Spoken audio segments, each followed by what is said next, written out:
और जयपुर के पारी कॉलेज में बम की धमकी से जुड़ा पूरा मामला है। गृह राज्य मंत्री जवाहर सिंह बेड़म का बयान अब इस पूरे मामले पर सामने आ चुका है और उनके द्वारा कहा गया है कि कोई सिरफिरा व्यक्ति इस तरह की हरकतें कर रहा है, लेकिन हमारे पुलिस पूरी तरह से मुस्तैद है। पहले भी जयपुर के स्कूलों में बम की धमकी दी गई। ये एक तरह का साइबर अपराध ही है और इसे रोकने के लिए हम सिस्टम तैयार कर रहे हैं।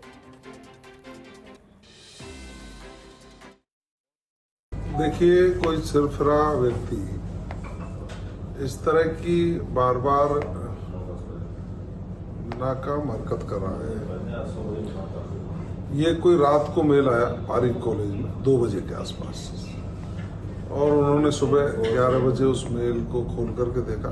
पुलिस को सूचना हुई। पुलिस हमारी मुस्तैदी से काम करती है। पहले भी जब स्कूलों को कोई मेल आया था तो उस समय भी पुलिस ने सभी जगह जाकर के पूरी अपनी चाक चौबंद व्यवस्थाएं की थी। अब भी मेरी पुलिस कमिश्नर से बात हुई है, पूरी मुस्तैदी से काम कर रहे हैं। ये छानबीन कर रहे हैं कि कहाँ से आया है। इस तरह के फेक मेल आना, फेक कॉल पे धमकियां आना, ये भी एक साइबर फ्रॉड है और साइबर फ्रॉड पर राजस्थान की पुलिस बहुत मुस्तैदी से काम कर रही है। उन्होंने हैकाथॉन फर्स्ट यहाँ बुला करके देश भर के 27 स्थानों से स्पेशलिस्ट बुला करके उस पर एक एक्सरसाइज शुरू की है और हम साइबर अपराध को रोकने के लिए एक बहुत बड़ा मैकेनिज्म माननीय मुख्यमंत्री जी से चर्चा करके और उनके ध्यान में लाकर, मुख्यमंत्री जी खुद गंभीर है साइबर फ्रॉड पर या किसी भी प्रकार का अपराध हो। माननीय मुख्यमंत्री जी ने स्पष्ट कहा है कि हम अपराधी को किसी भी कीमत पर नहीं बख्शेंगे, वो किसी भी स्तर का अपराधी हो।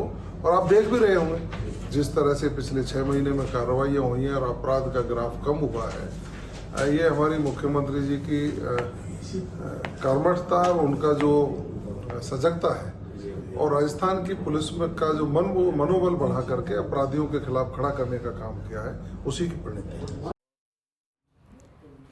और इसी खबर पर अधिक जानकारी के लिए मेरे साथ डेप्यूटी एडिटर शिवेंद्र सिंह परमार भी जुड़ चुके हैं। शिवेंद्र, इससे पहले भी कई बार धमकी दी गई है, एक बार फिर से पारी कॉलेज को बम से उड़ाने की धमकी दी गई, क्या कुछ अपडेट आपके पास? चल गया जयपुर में उसी कि कोई भी सिरफिरा व्यक्ति जिसको के पुलिस को परेशान करना हो, जनता को थोड़ी सी चिंता में डालना हो, वो या तो ईमेल कर देता है या कंट्रोल रूम में फोन कर देता है। खासकर ईमेल का ट्रेंड ज्यादा है क्योंकि अगर कोई व्यक्ति फोन करेगा तो जल्दी ट्रेस हो जाएगा, ईमेल आसानी से ट्रेस नहीं होता।